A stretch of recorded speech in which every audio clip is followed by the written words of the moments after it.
उन्होंने एक दफ़ा एक सुई अपनी आंखों में चुभो दी कि नीडल का आइस पर क्या असर होता है।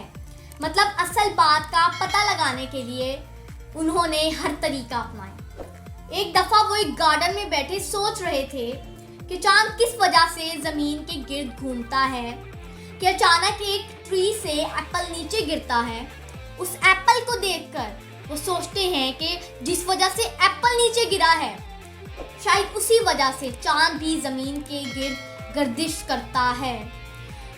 आइजैक न्यूटन ने ये साबित कर दिया कि इंसान चाहे तो वो छोटी से छोटी चीज़ से भी सीख सकता है।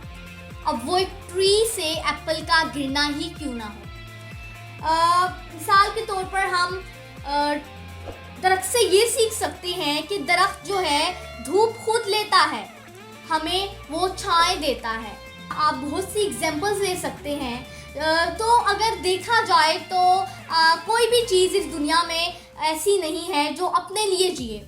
सारे जो सब चीज़ें हैं वो दूसरों के लिए जीती हैं। जिस तरह एक दरख्त है वो अपना फल खुद नहीं खा सकता, इसी तरह पंखा है वो अपनी हवा खुद नहीं ले सकता।